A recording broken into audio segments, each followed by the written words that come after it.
Chapitre 30.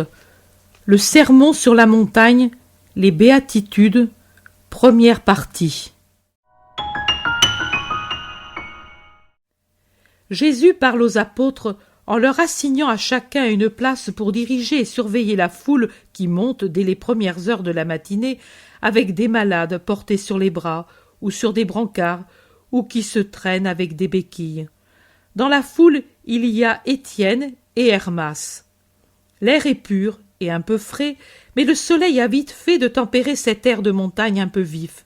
C'est tout avantage, car le soleil donne à l'air une fraîcheur qui n'est pas désagréable. Les gens s'assoient sur des pierres ou des rochers épars dans la vallée entre les deux cimes. Certains attendent que le soleil ait séché l'herbe humide de rosée pour s'asseoir à même le sol. Il y a une foule nombreuse, venue de toutes les régions de Palestine et de toutes conditions. Les apôtres sont perdus dans la foule, mais comme des abeilles qui vont et viennent du pré au rucher, ils reviennent de temps à autre auprès du maître pour le renseigner, pour le questionner, pour avoir le plaisir que le maître les regarde de près.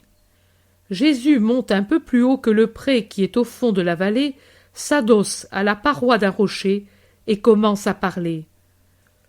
Plusieurs m'ont demandé pendant une année de prédication « Mais toi, qui te dis le Fils de Dieu, dis-nous ce qu'est le ciel, ce qu'est le royaume, ce qu'est Dieu, car nous avons des idées confuses. Nous savons que le ciel existe avec Dieu et les anges, mais personne n'est jamais venu nous dire comment il est, puisqu'il est fermé aux justes. On m'a même demandé ce qu'est le royaume et ce qu'est Dieu, et je me suis efforcé de vous expliquer ce qu'est le royaume et ce qu'est Dieu.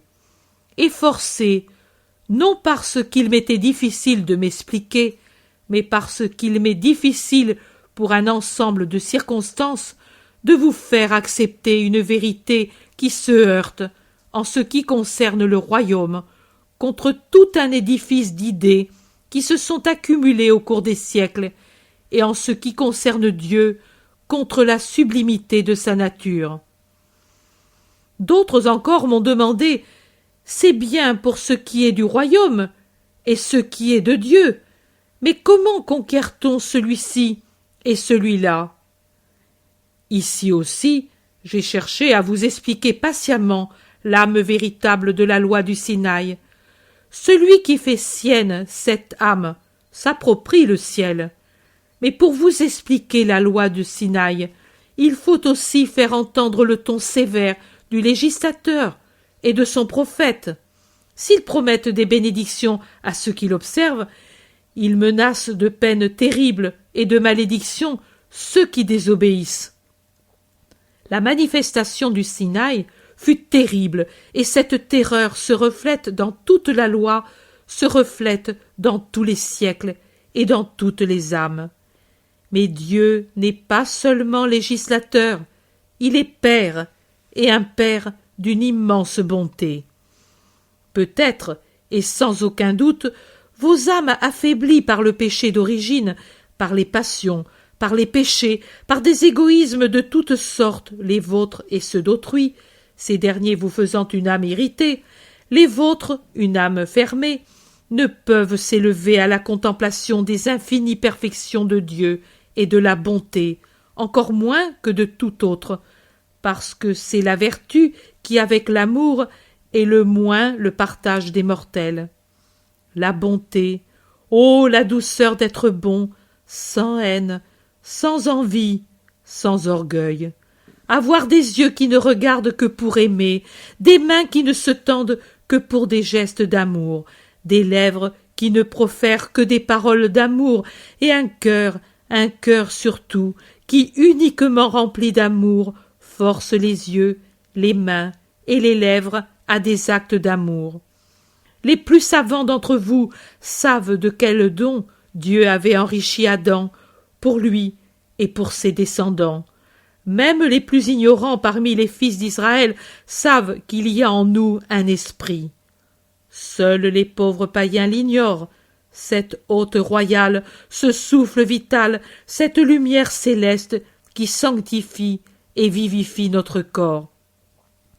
mais les plus savants savent quel don avait été donné à l'homme, à l'esprit de l'homme. Dieu n'a pas été moins généreux pour l'esprit que pour la chair et le sang de la créature qu'il avait faite avec un peu de boue et avec son souffle. Comme il avait donné les dons naturels de beauté et d'intégrité, d'intelligence et de volonté, le don de s'aimer soi-même et d'aimer les autres, de la même façon, il avait donné les dons moraux avec la soumission des sens à la raison.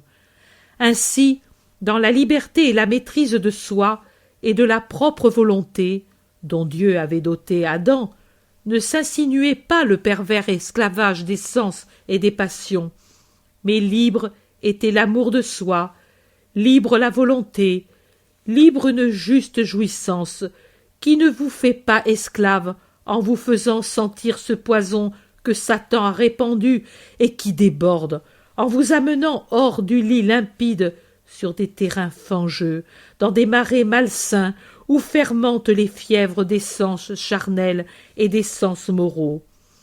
Pour que vous sachiez que le désir de la pensée vient aussi du sens. Et ils eurent des dons surnaturels, à savoir la grâce sanctifiante, le destin supérieur, la vision de Dieu. La grâce sanctifiante, la vie de l'âme, cette chose extrêmement spirituelle déposée dans notre âme spirituelle. La grâce qui nous fait fils de Dieu, car elle nous préserve de la mort du péché, et celui qui n'est pas mort vit dans la maison du Père, le paradis, dans mon royaume, le ciel. Qu'est-ce que cette grâce qui sanctifie et qui donne vie et royaume? Oh, n'employez pas des flots de paroles. La grâce, c'est l'amour. La grâce, par conséquent, c'est Dieu. C'est Dieu qui, en s'admirant dans la créature qu'il a créée parfaite, s'y aime, s'y contemple, s'y désire, se donne ce qui est sien pour multiplier son avoir, pour jouir de cette multiplication, pour s'aimer en tant d'êtres qui sont d'autres lui-même. Ô Fils, ne frustrez pas Dieu de ce qui est son droit, ne dépouillez pas Dieu de ce qui est son avoir, ne décevez pas Dieu en ce qui est son désir. Pensez qu'il agit par amour. Même si vous n'existiez pas, lui serait toujours l'infini, et sa puissance n'en serait pas diminuée. Mais lui, bien qu'étant complet dans sa mesure infinie, sans mesure, veut non pas pour lui ni en lui, il ne le pourrait pas puisqu'il est déjà l'infini, mais pour le créer, sa créature, lui veut augmenter l'amour bien que ce créé contienne déjà ce qui permet de donner la grâce, l'amour, pour que vous le portiez en vous à la perfection des saints, et pour que vous reversiez ce trésor, tiré du trésor que Dieu vous a donné avec sa grâce, et augmenté de toutes vos œuvres saintes, de toute votre vie héroïque de saint, dans l'océan infini où Dieu se trouve, dans le ciel. Divine, divine, divine citerne de l'amour, c'est ce que vous êtes, et à votre être n'est pas donnée la mort, car vous êtes éternel comme Dieu étant Dieu. Vous existerez, et votre être ne connaîtra pas de fin, parce qu'immortels comme les esprits saints qui vous ont suralimentés, en revenant en vous enrichis de vos propres mérites.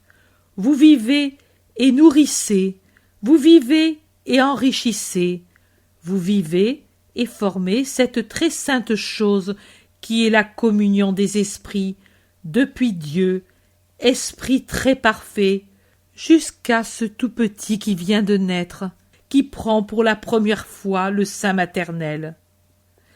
Ne me jugez pas mal au fond de votre cœur, vous qui êtes savants. Ne dites pas c'est un fou, c'est un menteur. Il faut qu'il soit fou pour parler de la grâce en nous, puisque la faute nous en a privés. Il ment en nous disant déjà unis à Dieu. Oui, la faute existe. Oui, La séparation existe, mais devant la puissance du Rédempteur, la faute, séparation cruelle survenue entre le Père et les Fils, croulera comme une muraille secouée par le nouveau Samson. Déjà, je l'ai saisie et je la secoue, et elle vacille. Et Satan tremble de colère et d'impuissance, ne pouvant rien contre mon pouvoir, et se voyant arracher tant de proies et devenir plus difficile l'entraînement de l'homme au péché. Parce que, quand, par mon intermédiaire, je vous aurai amené à mon Père, et que par l'effusion de mon sang et par ma douleur, vous serez devenus purs et forts, la grâce reviendra en vous, vivante, éveillée, puissante, et vous serez des triomphateurs, si vous le voulez. Dieu ne vous fait pas violence dans votre pensée, ni non plus dans votre sanctification. Vous êtes libres, mais il vous rend la force, il vous délivre de la domination de Satan. À vous de reprendre le joug infernal, ou de mettre à votre âme des ailes d'ange. Tout dépend de vous, pour me prendre comme frère, pour que je vous guide et vous nourrisse d'une nourriture immortelle. Comment conquérir Dieu et son royaume en suivant une autre voie plus douce que la voie sévère du Sinaï, dites-vous? Il n'y a pas d'autre chemin. Il y a celui-ci. Mais cependant, ne le regardons pas sous le jour de la menace, mais sous le jour de l'amour.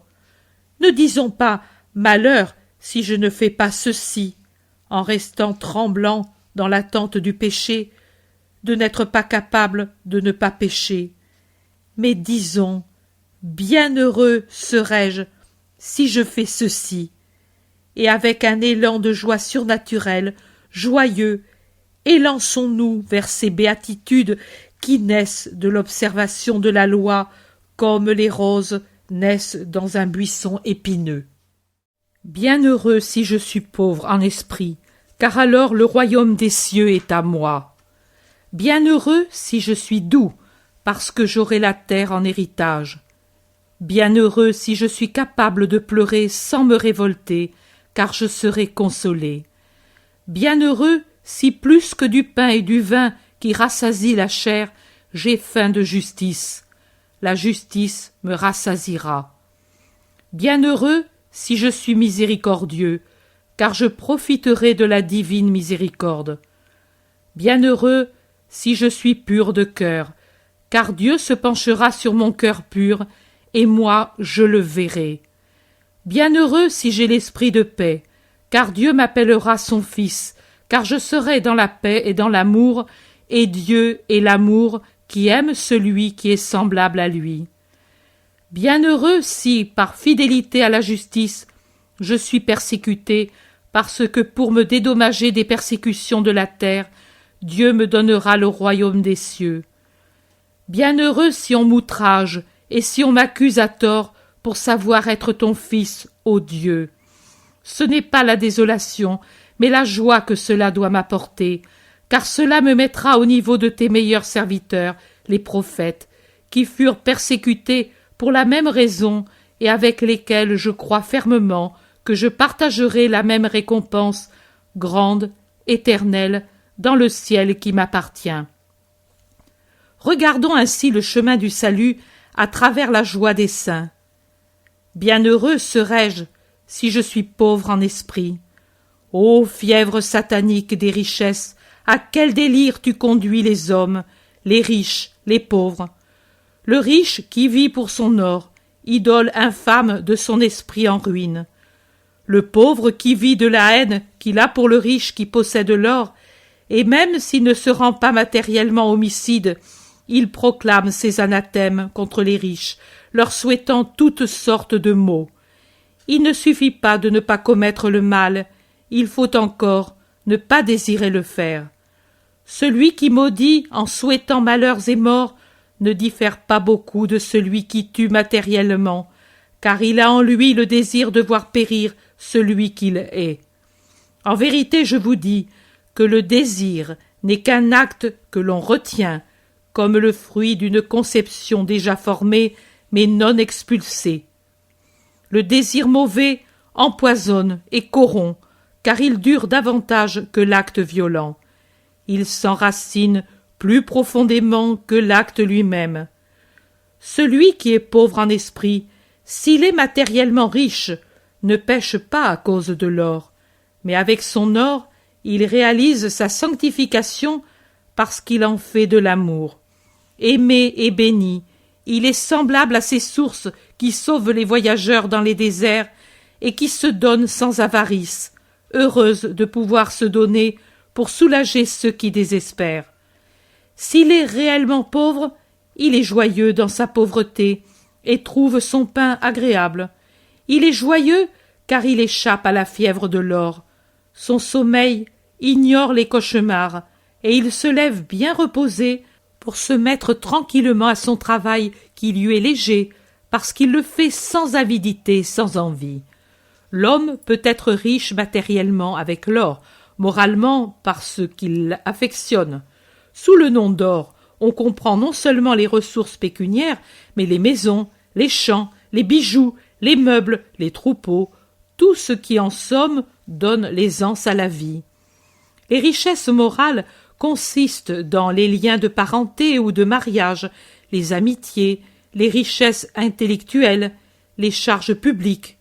Comme vous le voyez, pour la première catégorie, le pauvre peut dire « Oh, pour moi, il me suffit de ne pas envier celui qui possède et je me contente de la situation qui m'est imposée. » Pour la seconde, celui qui est pauvre doit encore se surveiller, car le plus misérable des hommes peut devenir coupable si son esprit n'est pas détaché. Celui qui s'attache immodérément à quelque chose, celui-là pêche. Vous direz, mais alors, nous devons haïr le bien que Dieu nous a accordé. Mais alors, pourquoi commande-t-il d'aimer le père, la mère, l'épouse, les enfants?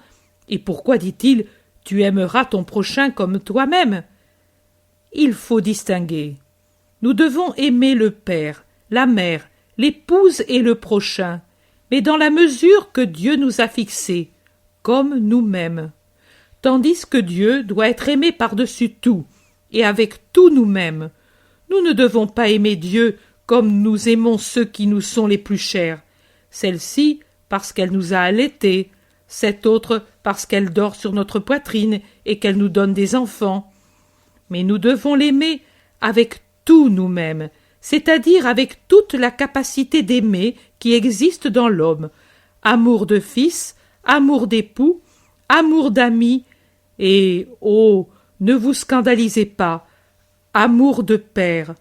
Oui, pour les intérêts de Dieu, nous devons avoir le même soin qu'un père a pour ses enfants, pour lesquels il veille avec amour sur ses biens et les développe, et s'occupe et se préoccupe de sa croissance physique et culturelle et de sa réussite dans le monde. L'amour n'est pas un mal et ne doit pas devenir un mal. Les grâces que Dieu nous accorde ne sont pas un mal et ne doivent pas devenir un mal. Elles sont amour. C'est par amour qu'elles sont données. C'est avec amour qu'il faut user de ces richesses d'affection et de biens que Dieu nous accorde. Et seul celui qui ne s'en fait pas des idoles, mais des moyens pour servir Dieu dans la sainteté, montre qu'il n'a pas d'attachement coupable pour ses biens. Il pratique alors la sainte pauvreté d'esprit qui se dépouille de tout pour être plus libre de conquérir le Dieu saint, suprême richesse. Conquérir Dieu, c'est-à-dire posséder le royaume des cieux. Bienheureux serai-je si je suis doux. Cela peut sembler contraster avec les exemples de la vie journalière. Ceux qui manquent de douceur semblent triompher dans les familles, dans les villes et les nations. Mais est-ce un vrai triomphe? Non, c'est la peur qui en apparence tient soumis ceux qui sont accablés par un despote. Mais en réalité, ce n'est qu'un voile qui cache le bouillonnement de la révolte contre le tyran. Ils ne possèdent pas les cœurs de leurs familiers, ni de leurs concitoyens, ni de leurs sujets, ceux qui sont coléreux et dominateurs. Ils ne soumettent pas les intelligences et les esprits à leurs enseignements, ces maîtres du « je l'ai dit » et « je l'ai dit ». Mais ils ne forment que des autodidactes, des gens qui recherchent une clé qui puisse ouvrir les portes closes d'une sagesse ou d'une science dont ils soupçonnent l'existence et qui est opposée à celle qu'on leur impose.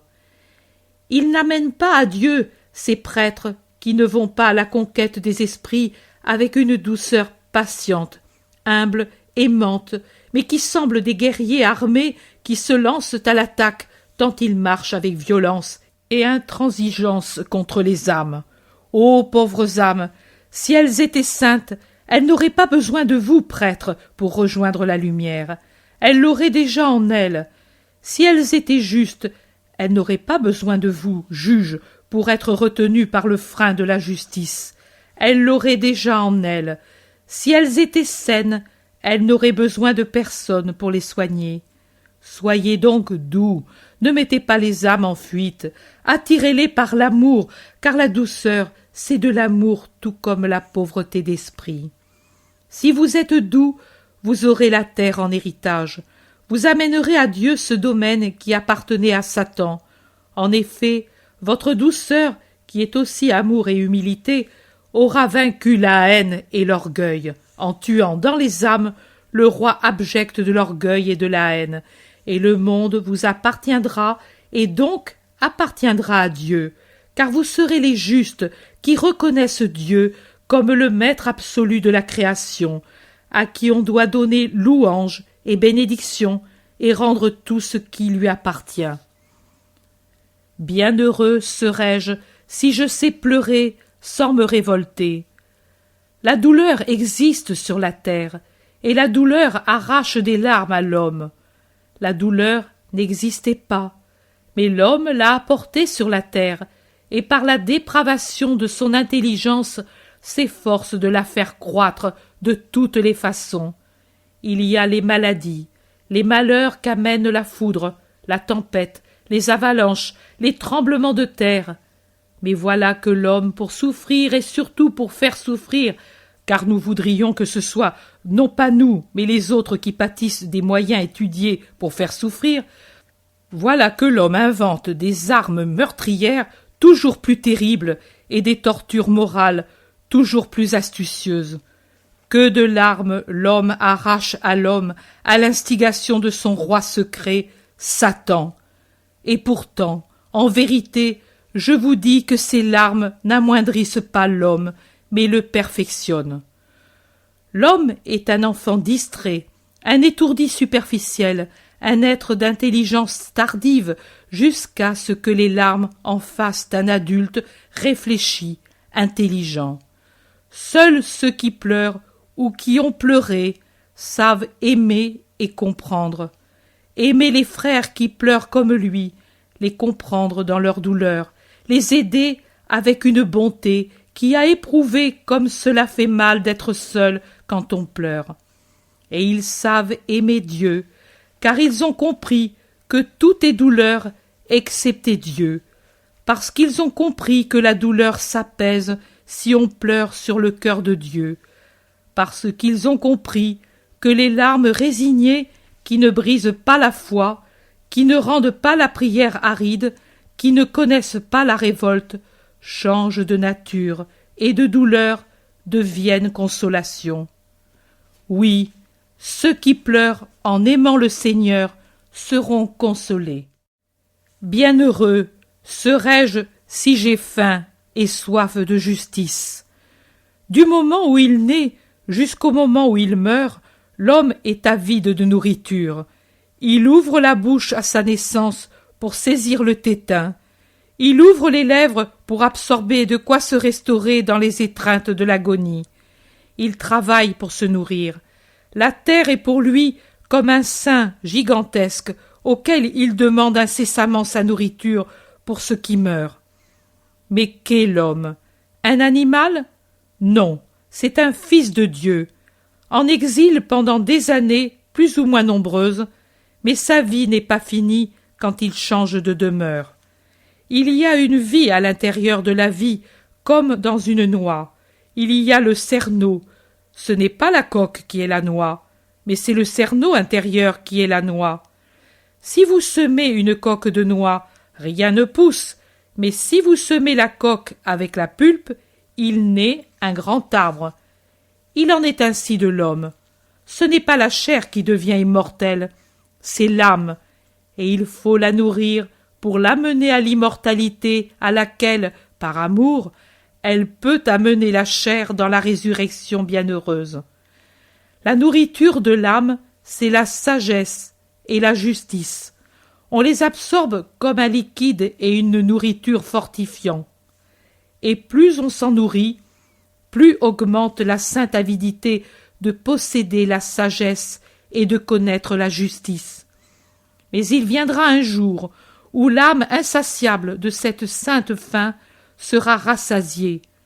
Ce jour viendra. Dieu se donnera à son enfant.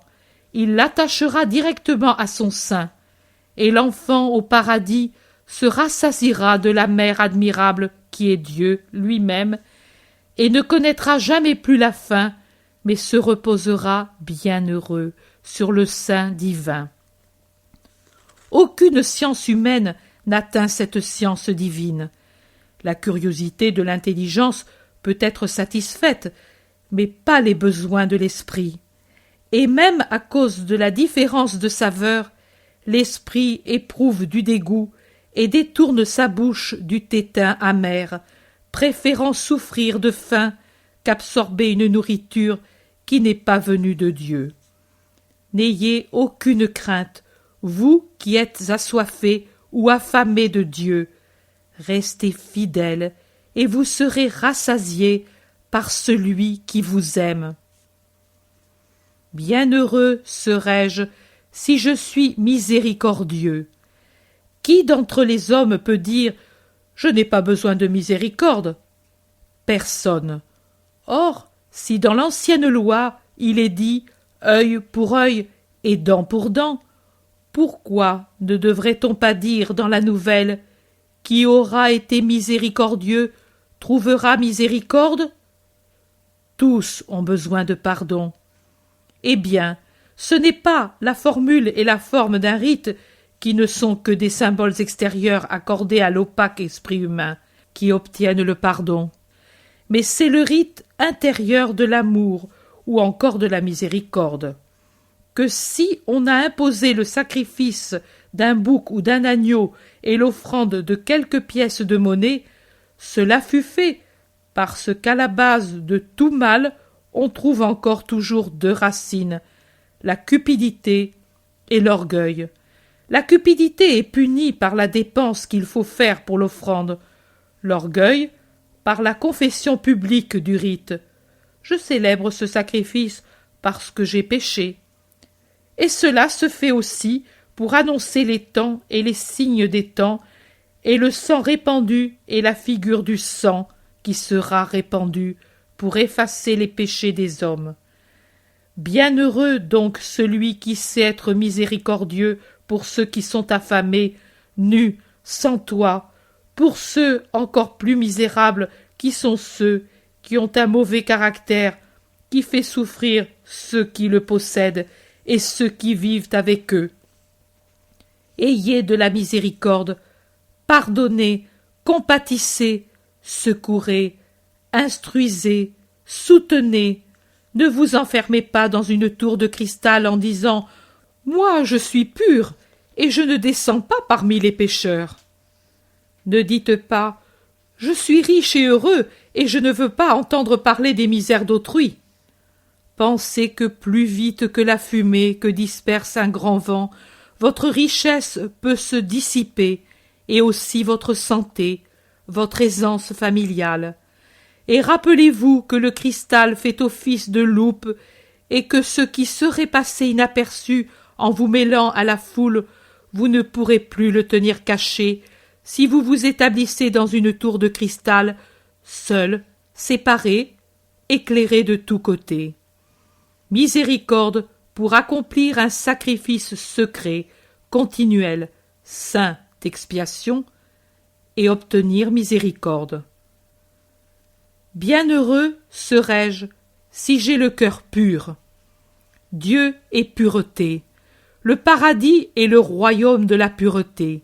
Rien d'impur ne peut entrer au ciel où est Dieu. Par conséquent, si vous êtes impurs, vous ne pourrez entrer dans le royaume de Dieu. Mais, ô joie, joie anticipée que Dieu accorde à ses fils. Celui qui est pur possède dès cette terre un commencement de ciel, car Dieu se penche sur celui qui est pur, et l'homme qui vit sur la terre voit son Dieu. Il ne connaît pas la saveur des amours humaines, mais il goûte jusqu'à l'extase la saveur de l'amour divin. Il peut dire « Je suis avec toi, et tu es en moi. Je te possède donc, et je te connais comme l'époux très aimable de mon âme. » Et croyez que celui qui possède Dieu subit, inexplicable à lui-même, des changements substantiels qui le rendent saint, sage, fort. Sur ses lèvres s'épanouissent des paroles, et ses actes possèdent une puissance qui n'est pas de la créature, mais de Dieu qui vit en elle. Qu'est la vie de celui qui voit Dieu? Béatitude. Et vous voudriez vous priver d'un pareil don par une fétide impureté? Bienheureux serais-je si j'ai un esprit pacifique. La paix est une des caractéristiques de Dieu. Dieu n'est que dans la paix, car la paix est amour, alors que la guerre est haine. Satan, c'est la haine. Dieu, c'est la paix. Personne ne peut se dire fils de Dieu, et Dieu ne peut reconnaître pour son fils un homme qui a un esprit irascible et toujours prêt à déchaîner des tempêtes. Non seulement, mais de même ne peut se dire fils de Dieu celui qui, ne déchaînant pas personnellement des tempêtes, ne contribue pas, par sa grande paix, à calmer les tempêtes suscitées par d'autres. Le pacifique répand la paix, même s'il se tait. Maître de lui-même, et j'ose dire maître de Dieu, il la porte comme une lampe porte sa lumière, comme un encensoir répand son parfum, comme une outre porte son liquide, et il produit la lumière parmi les nuées fumantes des rancœurs. Il purifie l'air des miasmes des aigreurs. Il calme les flots furieux des procès par cette huile suave qu'est l'esprit de paix qui émane des fils de Dieu. Faites que Dieu et les hommes puissent vous appeler ainsi. Bienheureux serais-je si je suis persécuté pour mon amour de la justice. L'homme est tellement satanisé qu'il hait le bien partout où il se trouve, qu'il hait celui qui est bon, comme si celui qui est bon, jusque par son silence, l'accusait et lui faisait des reproches. En effet, la bonté de quelqu'un fait paraître encore plus noire la méchanceté du méchant. En effet, la foi du vrai croyant fait ressortir encore plus vivement l'hypocrisie du faux croyant. En effet, il ne peut pas ne pas être détesté par ceux qui sont injustes, celui qui par sa manière de vivre témoigne sans cesse en faveur de la justice. Et alors voilà qu'on se déchaîne contre ceux qui aiment la justice. Ici aussi, c'est comme pour les guerres. L'homme progresse dans l'art satanique de persécuter plus qu'il ne progresse dans l'art saint de l'amour. Mais il ne peut que persécuter ce dont la vie est brève. L'Éternel qui est dans l'homme échappe au piège et acquiert ainsi une vitalité plus vigoureuse du fait de la persécution. La vie s'enfuit par les blessures qui saignent ou pour les privations qui épuisent celui qui est persécuté. Mais le sang fait la pourpre du futur roi, et les privations sont autant d'échelons pour s'élever jusqu'au trône que le Père a préparé pour ses martyrs, auxquels sont réservés les sièges royaux du royaume des cieux. Bienheureux serais-je si l'on m'outrage et me calomnie. Ne faites que ce qui peut mériter que votre nom soit inscrit dans les livres célestes, là où ne sont pas notés les noms d'après les mensonges des hommes et les louanges décernées à ceux qui les méritent le moins, mais où, par contre, sont inscrites avec justice et amour les œuvres des bons, pour qu'ils puissent recevoir la récompense promise à ceux qui sont bénis de Dieu. Jusqu'à présent, on a calomnié et outragé les prophètes, mais quand s'ouvriront les portes des cieux, comme des rois imposants, ils entreront dans la cité de Dieu, et ils seront salués par les anges, chantant de joie. Vous aussi, outragés et calomniés pour avoir appartenu à Dieu, aurez le triomphe céleste, et quand le temps sera fini et le paradis rempli, alors toute larme vous sera chère, parce que par elle vous aurez conquis cette gloire éternelle qu'au nom du Père je vous promets. Allez, demain je vous parlerai encore. Que restent seulement les malades pour que je les secours dans leur peine. Que la paix soit avec vous, et que la méditation du salut, par le moyen de l'amour, vous mette sur la route qui aboutit au ciel.